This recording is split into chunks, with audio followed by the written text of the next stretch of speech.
अस्सलाम वालेकुम। माय नेम इज़ मोहम्मद आशिक तारिक। ओके स्टूडेंट्स, आज हम सेकंड चैप्टर के जो steps to solving a biological problem है उनको आज डिस्कस करते हैं। तो पहले हम लोगों ने कुछ डिस्कस कर लिए थे, जैसे हमने ऑब्जर्वेशन वगैरह को डिस्कस किया था और उसके बाद मैंने बायोलॉजिकल प्रॉब्लम वगैरह आपको डिफरेंस बताई थी। तो आज हम उससे आगे चलते हैं। तो उससे आगे हमारे पास क्या आ जाता है, हाइपोथेसिस। क्योंकि जब भी हमने कोई बायोलॉजिकल प्रॉब्लम को सॉल्व करना है तो पहले नंबर पे हमने ऑब्जर्वेशन करनी है। तो ऑब्जर्वेशन मैंने बता दी थी दो तरह की, क्वालिटेटिव और क्वांटिटेटिव। नेक्स्ट हम आ जाते हैं हाइपोथेसिस पे। अब हाइपोथेसिस क्या है? हाइपोथेसिस के बारे में कहा जाता है tentative explanation of observation. Tentative कहते हैं फर्जी को,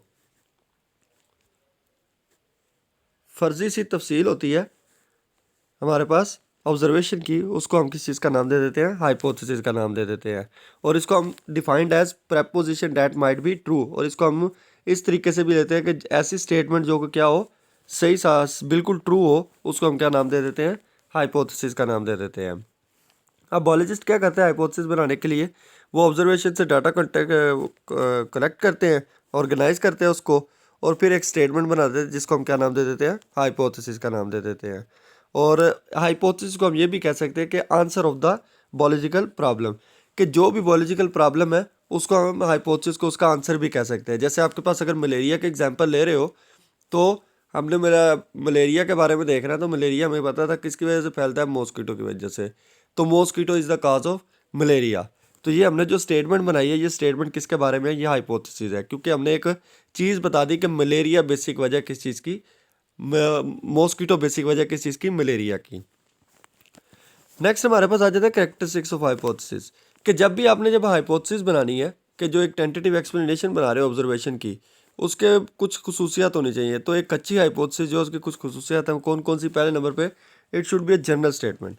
एक जनरल सी स्टेटमेंट होनी चाहिए, जैसे mosquito is the cause of malaria.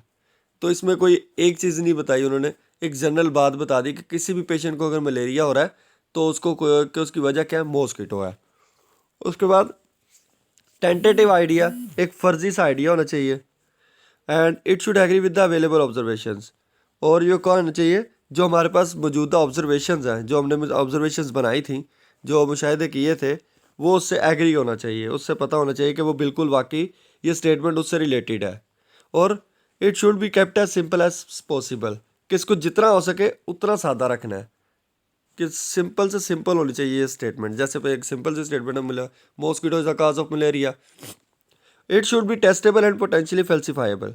और ये क्या होनी चाहिए? टेस्टेबल भी होनी चाहिए और पोटेंशियली इसमें अंदर क्या होनी चाहिए, फैल्सिफाइबल, कि ये स्टेटमेंट इस काबल होनी चाहिए कि इसके ऊपर टेस्ट भी किया जा सके, और इसका देखने में ऐसी नज़र आनी चाहिए कि जैसे ये गलत हो सकती है। तो ये कुछ करेक्टरिस्टिक्स है किसके बारे में, हमारे पास हाइपोथेसिस की कुछ करेक्टरिस्टिक्स हैं। नेक्स्ट आपके पास आ जाता है डिडक्शंस। अब क्योंकि हाइपोथेसिस एक फर्जी सी तफसील, जो अब एक जब बायोलॉजिकल प्रॉब्लम को हल करना है तो उसके लिए करनी पड़ेगी।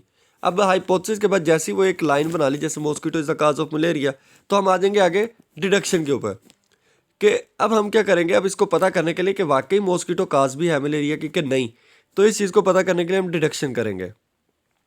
डिडक्शन कहते हैं ज़हनी तौर पे एक नतीजा निकाल लेना, बगैर बस सिर्फ सोचते हुए, कि सोचना कि अगर मैं ऐसे करूँगा तो फिर क्या होगा।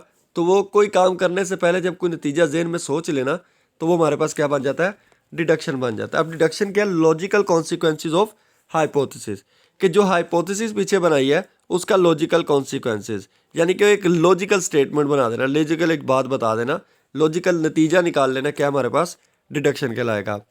अब डिडक्शन बनाने के लिए एक चीज़ याद रखनी है कि इसके लिए ये ज़रूरी होना चाहिए कि hypothesis is taken as true, कि पीछे जो हाइपोथेसिस बनाई है वो ट्रू होनी चाहिए। अगर हाइपोथेसिस गलत होगी तो आगे डिडक्शन नहीं चलेगी, आगे डिडक्शन नहीं बनाएंगे। जब हाइपोथेसिस ठीक होगी तो हाइपोथेसिस ठीक होने के बाद क्या किया जाएगा, डिडक्शन की जाएगी। और डिडक्शन करने के बाद ये इधर बताया expected results are drawn from it, कि एक्सपेक्टेड रिजल्ट्स के सोच लेना कि हाँ ऐसा हो सकता है। तो ये हमारे पास क्या है, डिडक्शन है। तो इसका कुछ लॉजिक है डिडक्शन का, कि बायोलॉजिकल मेथड में जनरली तौर पे if a particular hypothesis is true, कि अगर हाइपोथेसिस ट्रू हो जाती है तो उससे एक्सपेक्टेड रिजल्ट निकाल लिया जाता है। तो अब वो रिजल्ट के बनाने के लिए एक लॉजिक यूज़ किया जाता है, जैसे if then logic. If then logic का क्या मतलब है? इफ़ देन लॉजिक कहते हैं अगर फिर, यानी कि जब भी आप कोई चीज़ सोचते हो तो आप यही सोचते हो ना, अगर मैं ऐसे करता तो फिर ये होना था, या अगर मैं ऐसे करता हूँ तो फिर ये होगा। तो वही चीज़ है कि इफ़ एंड देन लॉजिक का यूज़ करना। जैसे कि if mosquito is the cause of malaria, कि अगर मॉस्किटो क्या है, काज है मलेरिया की, तो देन ऑल पेशेंट्स है all the mosquito all patients that have malaria is transferred by mosquito, कि जितने भी पेशेंट हैं, अगर मलेरिया मॉस्किटो वजह बन रहा मलेरिया की, तो फिर जितने भी पेशेंट्स हैं उन सबको जो मलेरिया गया वो किस वजह से गया, मॉस्किटो की वजह से गया। तो ये हमारे पास इफ़ एंड देन लॉजिक, खुद ही नतीजा एक सोच लेना। या फिर एक और स्टेटमेंट भी हम इसकी बना सकते हैं कि क्योंकि मलेरिया जो है वो प्लाज्मोडियम की वजह से फैलता है। जैसे आप प्रेजेंट कंडीशन को ले लो, प्रेजेंट कंडीशन में आपके पास कोविड-19 जो आया है, तो कोविड-19 एक वायरस है ना, तो कोविड-19 वायरस की वजह से क्या हो रहा है, कोरोना हो रहा है। तो हमने कह दिया कोविड-19 is the cause of corona. तो फिर अगर इसका डिडक्शन निकालते हैं तो फिर ये कहेंगे कि इफ कोविड-19 is the cause of malaria then all is the cause of corona, then all the patients that have corona will have COVID-19 in their blood। तो जितने भी पेशेंट जिनको कोरोना है उनके ब्लड के अंदर क्या पाया जाएगा, कोविड-19 वायरस प्रेजेंट होगा। तो ये इफ एंड देन लॉजिक है। उसके बाद आ जाता है हमारे पास, अब जैसे ही जहनी एक चीज़ सोच लिया है, तो अब जहन में चीज़ सोचने के बाद आप क्या करेंगे, वह हमेशा उसको एक्सपेरिमेंट किया जाएगा। तो बायोलॉजिकल मेथड का सबसे बेसिक स्टेप जो है वो क्या है, एक्सपेरिमेंटेशन है। क्या अब उसके ऊपर तजर्बा शुरू कर दिया जाएगा। अब बायोलॉजिस्ट क्या करेंगे, वो एक्सपेरिमेंट परफॉर्म करेंगे कि ये देखने के लिए कि वो अब हाइपोथेसिस जो बनाए, क्योंकि डिडक्शन तो सिर्फ जहनी ख्याल है ना, तो अब एक्सपेरिमेंट किया क्यों जाएगा, ये देखने के लिए कि जो हाइपोथेसिस बनाई है वो ट्रू है कि गलत है। Unexpected hypothesis makes further predictions. अगर वो हाइपोथेसिस सही हो जाती है तो उससे फिर और ज़्यादा टेस्ट होते हैं और उससे और ज़्यादा आगे हाइपोथेसिस भी हम बना सकते हैं। तो ये हमारे पास एक्सपेरिमेंटेशन है। अब जैसे ही एक्सपेरिमेंट करने के बाद हमारा रिजल्ट ठीक हो गया, अब हमारा रिजल्ट, अब एक्सपेरिमेंट करेंगे। एक्सपेरिमेंट करने के बाद समराइजेशन ऑफ रिजल्ट, कि अब जितना रिजल्ट आया उसको हम क्या करेंगे, समराइज करेंगे, इकट्ठा करेंगे। और इकट्ठा किस फॉर्म में करेंगे, क्वांटिटेटिव डाटा की फॉर्म में फ्रॉम एक्सपेरिमेंट्स। क्वांटिटेटिव डाटा की फॉर्म में हम एक्सपेरिमेंट के अंदर से वो डाटा कलेक्ट करेंगे, फिर उसका नतीजा निकालेंगे, और नतीजा बायोलॉजिस्ट यूज स्टैटिस्टिकल एनालिसिस।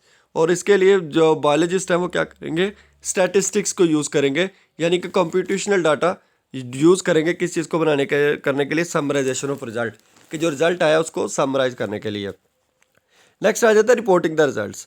अब जैसे ही बायोलॉजिस्ट क्या करते हैं, वो रिजल्ट इकट्ठा कर लेते हैं, गैदर हो जाता है। तो इकट्ठा करने के बाद अब उसको किसी पैनल के सामने, जर्नल्स के सामने या बुक के अंदर पब्लिश किया जाएगा। फिर नेशनल एंड इंटरनेशनल मीटिंग्स होती हैं, सेमिनार्स और कॉलेजेस और यूनिवर्सिटीज़ में, वहाँ पर उसको इंट्रोड्यूस किया जाएगा, वहाँ पर उसको दिया जाएगा। उसके बाद publish of results is an essential part of है। अब जब समराइजेशन तो करेंगे पीछे सारा काम है, लेकिन सबसे एसेंशियल प्रोसेस जो है, सबसे ज़रूरी हिस्सा साइंटिफिक मेथड का, वो पब्लिशिंग है, कि जो भी रिजल्ट आया उसको पब्लिश करना है। क्योंकि इसकी वजह से क्या होता है कि दूसरे जो पीपल्स है टू वेरीफाई द रिजल्ट्स, वो इस रिजल्ट्स को वेरीफाई करते हैं and apply the knowledge to solve other problems. और फिर उस जो मेथड बताया है उसके ज़रिए से दूसरी प्रॉब्लम्स को भी हल करने का सोचते हैं। तो ये हमारे पास रिपोर्टिंग के रिजल्ट्स है। थैंक यू स्टूडेंट्स, अल्लाह हाफिज़।